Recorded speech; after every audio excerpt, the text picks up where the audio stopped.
Who is Dr. Destroyo? Who is Dr. Destroyo?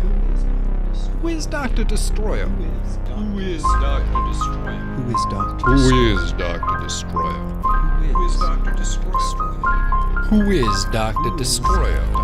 Who is Dr. Destroyo? I am Dr. Destroyo.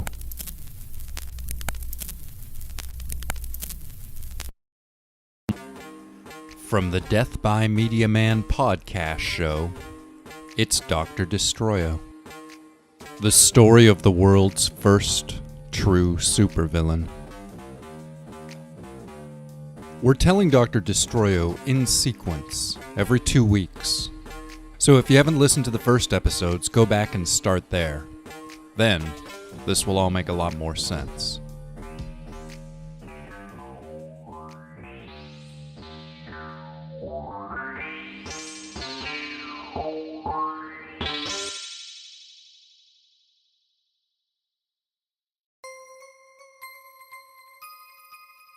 Chapter 15.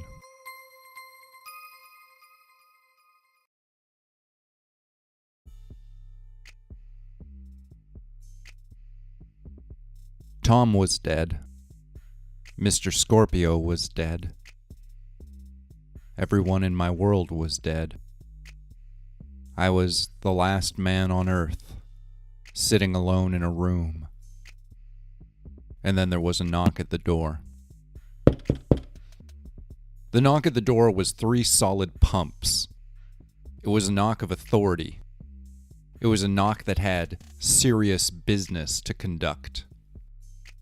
I scrambled to my feet, throwing a couple of comic books over the marijuana paraphernalia that had collected on the coffee table. The bong was tucked away on a bookshelf where it wasn't likely to be noticed unless someone actually looked. I hesitated a second before opening the door, giving my guests time for another series of quicker, harder knocks, which nearly had me jumping out of my dirty socks. I checked the front of my pants for any stains which could have been left by food or urine, adjusted my dirty t-shirt, and opened the door, daylight bursting in like an old unwelcome friend. Standing amidst the illumination were 2 men. They were large, somber fellows in dark blue uniforms. Cops. One real big and tall, with no hair.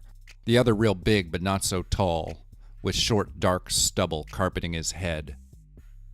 The one with dark stubble asked me my name, and I said yes. "I'm Constable Martin," the cop explained. "This is Constable Hewlett. We need to speak with you. May we come inside?" It sounded a bit like a request, but it clearly wasn't. I said, trying not to look as nervous as I was. "Sir," Constable Martin said, with a tone of impatience that bordered on indifference, "we don't really care what you've been doing here, if you've been smoking weed or whatever. You're not in any kind of trouble. We just need to talk." Of course, I didn't want to let them inside, but the cops just stared me down until I moved out of their way. My stomach had become a piece of solid stone which was threatening to fall right out of my ass. "Was your roommate Thomas Riley?" Constable Hewlett asked me as I slowly went to shut the door behind them. "Yeah," I said, as a blurry snapshot of Tom, dead in an alley, flashed up in the back of my mind. Then as the bolt of the front doorknob clicked shut, I had a momentary remembrance of Mr. Scorpio's body burning under my weight as electrical currency poured down into his throat. "Well," Constable Martin went on, "he was found in an alley downtown. His neck had been broken." "Is he okay?" I asked stupidly. "He's dead," the cop explained, his tone of voice implying his suspicions that I might be a total moron. "What?" I asked, the word tumbling numbly over my lips. I didn't have to feign shock. I was shocked. I'd been shocked the whole time, since the night it happened. I just rolled with the sensations. "We're sorry it took so long to bring you this information," Constable Martin told me. but there were some details that made it a little difficult to identify the body publicly. What does that mean? I asked. My own body was a cold, numb ghost, dangling weakly from my brain, and my brain was screaming. In my mind's eye, I could see Tom taking the kick to the face, the big boot catching him in the forehead, the shock of the impact traveling through his skull and shattering his spine as his head went back, and... I'm not sure if you heard about this, Constable Hewlett went on, but a couple of nights ago there was a double homicide on the east side involving 2 men wearing costumes. One of them was your roommate. I don't understand, I lied nervously. What does that mean? Have you seen anything about this on the news, perhaps? The cop asked me, with only a slight bit of professionalism, keeping the tone of boredom from totally overtaking his voice. I guess, I said. Maybe? My pants were on fire and hanging from a telephone wire. Being in shock is a strange thing.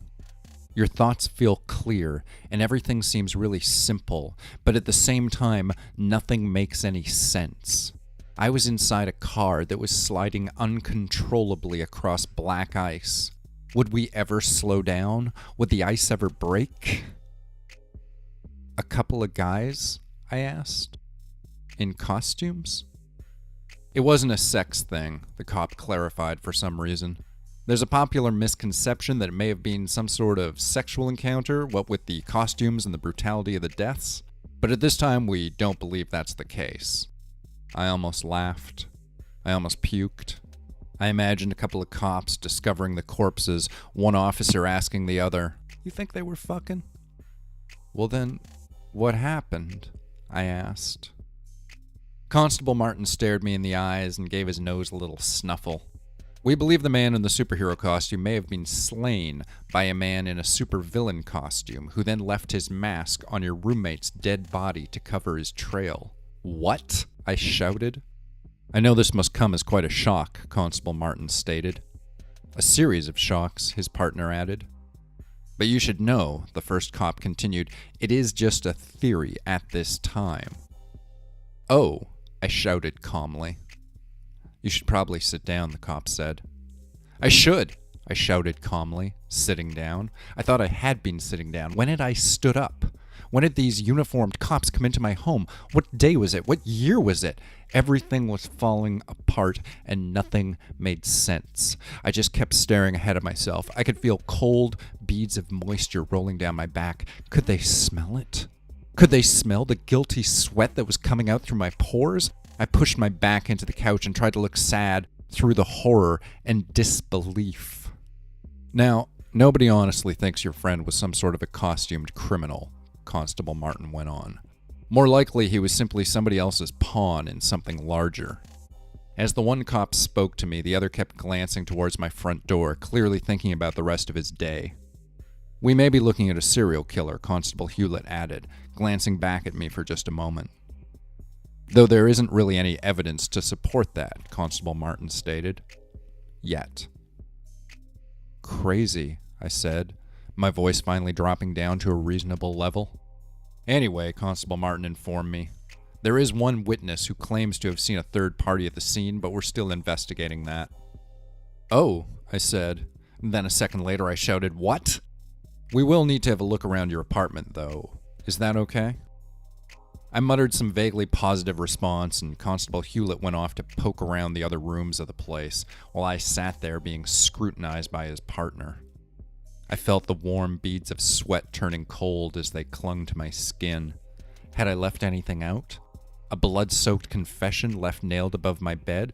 Blueprints of our plot? Was there something sitting out obviously which would have me put away for life? What had I done wrong? What might I have already forgotten? What might I have forgotten already? Constable Martin seemed bored, almost distractedly so. I saw his eyes glancing at a few comics I had sitting in a pile next to the TV, and then that disinterested look on his face glazed right over. "Anything?" he asked his partner when Hewlett was back from his search. There was a pause. Constable Hewlett slowly looked from his partner to me, and then back to his partner again. I died 1,000 deaths during those moments. I felt my soul escape my body, only to be reincarnated directly back into the exact moment of its departure. Place seems clean enough, Hewlett said. Well, not clean, but you know what I mean. Sure, good enough. I couldn't even blink. It felt like my heart had stopped beating, like my blood had frozen solid in my veins. Anyway, we're sorry about your loss, Constable Martin told me. Try to have a nice day. His face was impassive, unreadable. I might have replied. I thought I heard words coming out of my mouth, but I didn't really feel them. And then, as suddenly as it had started, it was over. The two men were moving back towards the door, and then they were moving through the doorway, and then they were outside again. They paused for a moment just outside of my home. I had shut the door, but I could hear them as they stood there on my front step, talking amongst themselves. What do you think? Asked Hewlett. Are you kidding me? Martin asked back. This kid doesn't have a clue about what's going on. I don't think he even knew his roommate was missing, for Christ's sake. So we take him off the list? Sure. Come on, I bet Smith has got a way better lead by now. Smith. Hewlett clicked his tongue unhappily. Man, I don't know about that guy. He's always got some weird theory about this weird shit. I got a theory, said Martin. You want to stop by Dallas Pizza for lunch? They still do off sales there? I believe they do. A couple of slices and a couple of beer. Sounds like lunch to me. I stood there listening as the footsteps padded off away from my door. And then the police officers were gone, and I was alone. I looked around myself. I made sure I was totally alone. And I was totally alone. There was nobody else in the apartment. The door had been shut. The cops were gone. Tom was still dead.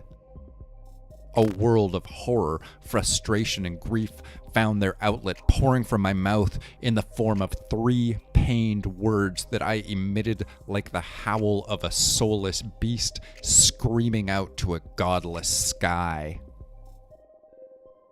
A fucking witness? I cried.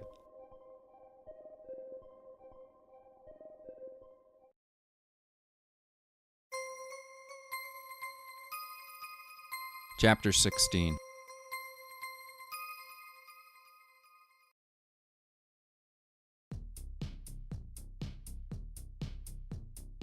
I got back on my computer as soon as I was done freaking out and found it. Him. And there he was, right in the latest headlines. Witness says third man present at Mr. Scorpio slaying. There was no name given, but it sounded like a homeless guy was claiming to have seen something. From what I could discern, he'd spoken to a couple of reporters, but hadn't officially gone to the cops yet. He was scared of coming forward, I read, and it was also implied that he was maybe a little mentally unstable. What did he know? Anything? Enough to burn me alive? Enough to throw suspicion off of me forever?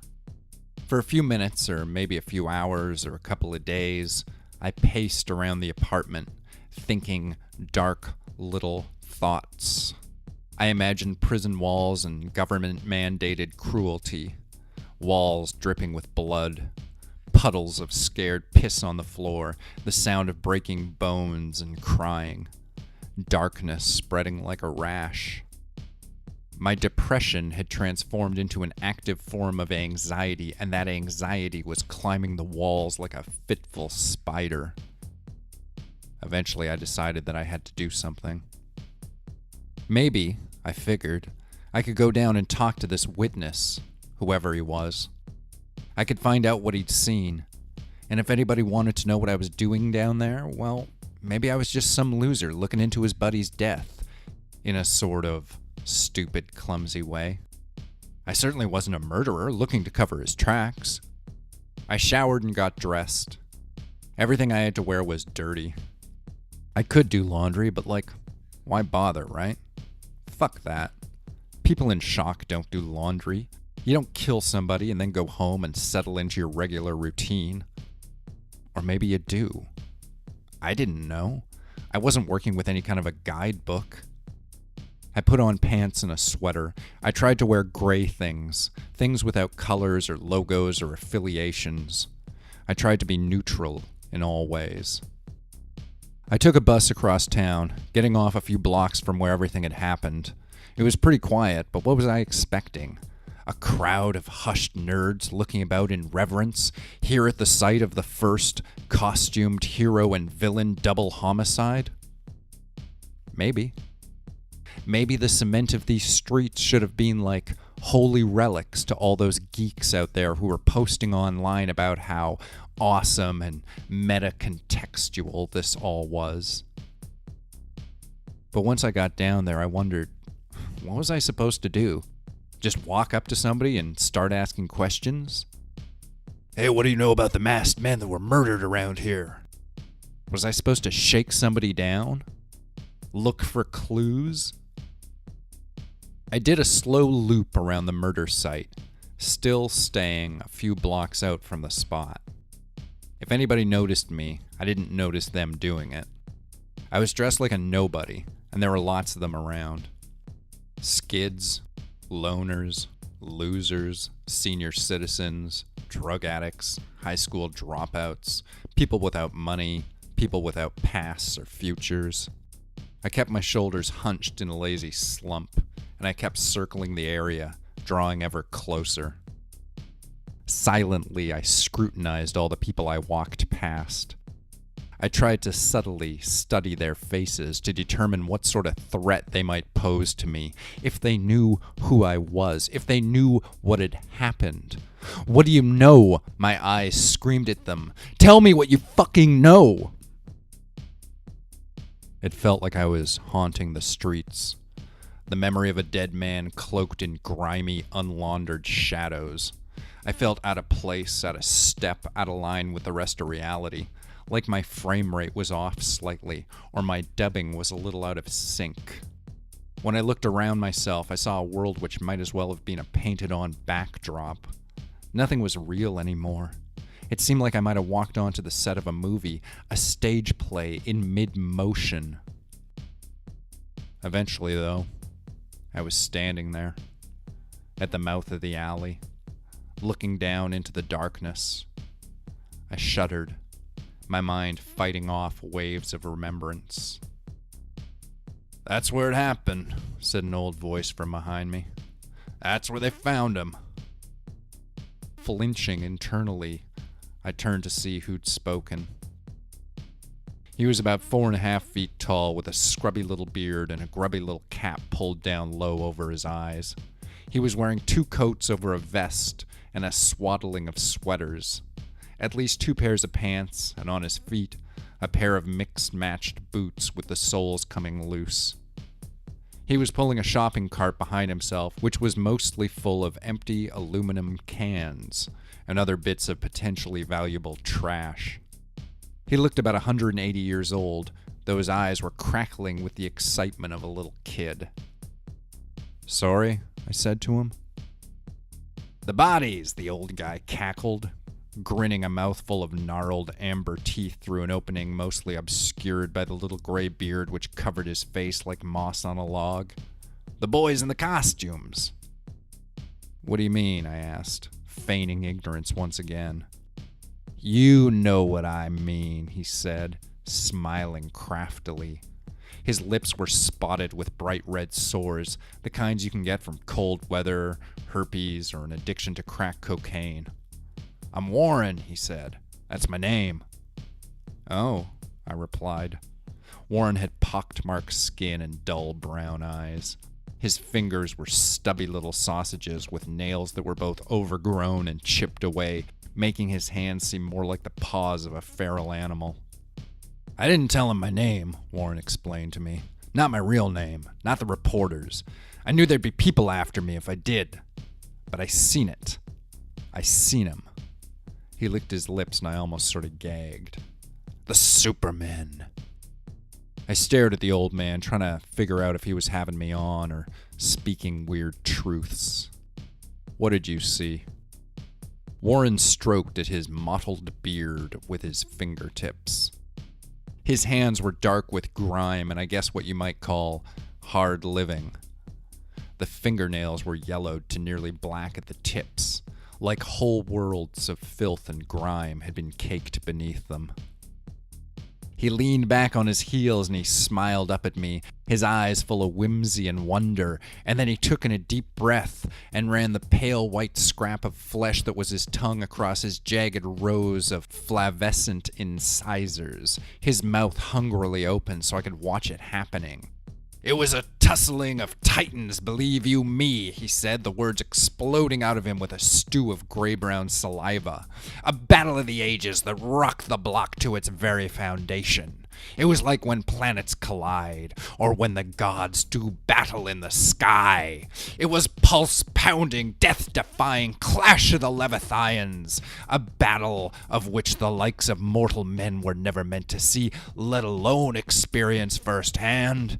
It was the end of an era, and the start of something strange and new." "Huh," I grunted again, still non-committally. "You want to go take a closer look?" he asked me, and a chill ran through my body. "We can go right down there, you know. You can put your hands on the earth where the supermen fell from their silver cities in the heavens, where they came down to this makeshift metropolis where the mundane man is the king of all dirt." Warren added a little giggle to the end of most of his sentences, though the giggle was less like laughter and more like the sound of something small, drowning noisily in thick spittle. "I think," I said, glaring down into the depths of the alley, "this is close enough for me."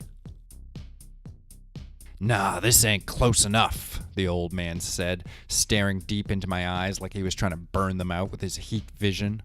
"Close enough is close enough to feel it happen, to feel what's left in the ground. It's like when lightning comes down out of the heavens."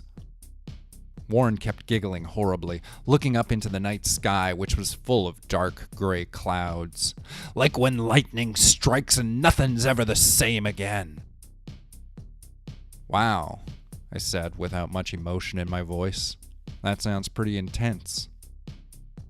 Warren smiled up at me and I smiled politely back down at him. "We gonna keep playing this game?" he asked me finally. "What do you mean?" I asked back, maybe a little too quickly. I had a strange sensation of entrapment, of being ensnared in something larger than I could see. There were dark black clouds above and dark black pavement below and pale orange streetlights caught in between. With me. "I know what you are," Warren told me. "Who you are." I tried to think of something to say, but my mind had seemingly emptied itself of all its contents. "I saw you there. I know what this is." He kept nodding at me like a jittery bobblehead. "You know what this is?" I asked. My hands were starting to shake, and I hoped he wouldn't notice. "What you're wearing," he said, smiling. "The costume. I know why you're wearing that costume." Warren stepped a little closer to me and said in a loud whisper, "You're in your secret identity, so nobody'll know." He winked horribly. "But I know." "You don't know," I started to say, but the old man just grinned, and I had to admit that he had me. He'd put it all together. He knew who I was and what I was, and all he had to do was point a finger and shout. I could deny it all I wanted, but the situation was exactly what it was. He knew, and I knew he knew, and he knew I knew he knew. What I didn't know was what to do or what to say, so I just asked him outright. "What do you want?" The old man's eyes went wide, as a terrible smile seemed to split his face in two. "I want to be like you," he told me, his hushed voice full of an awful glee. "What?" "I want you to take me up there with ya." He put his arms out wide and smiled up at the sky. "I want to look down on the world," he told the clouds above, "from on high, like the masked men do." I stared at the old man. trying to determine if he was crazy or if he was just fucking with me or if it was a bit of both. He was making a ridiculous request, but he sounded sincere and he looked it too. He didn't look like he thought he was just dealing with some loser who'd accidentally killed a stranger in a fit of blind rage. He looked like he really thought I was somebody important.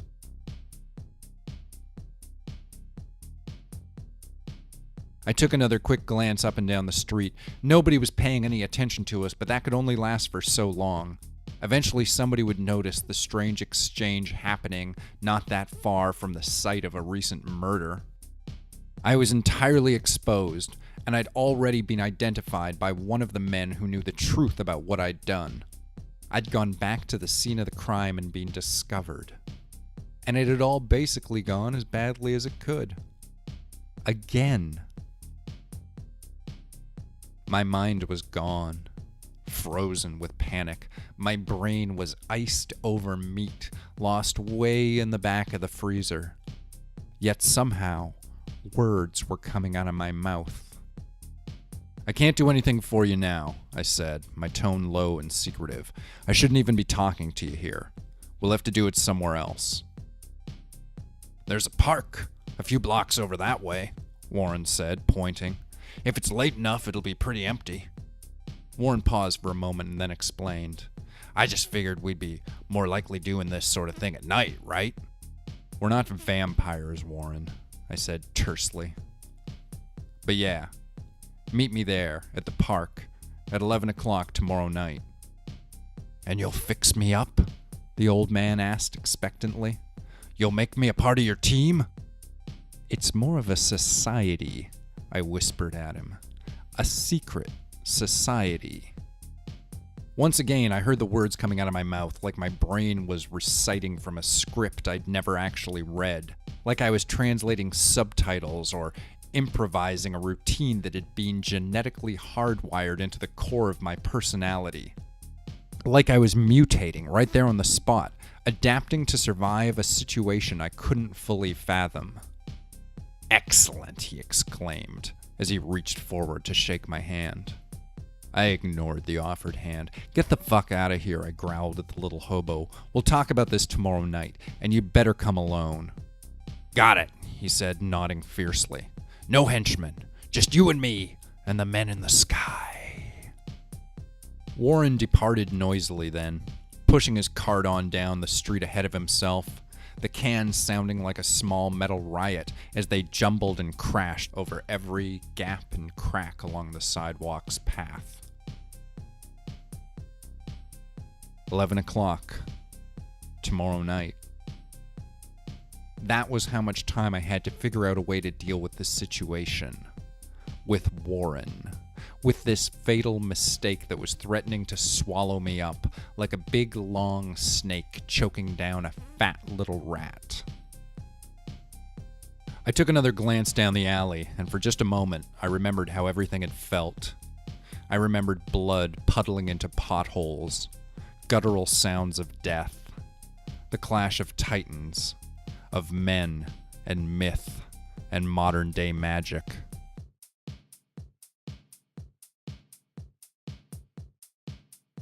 And then I went home.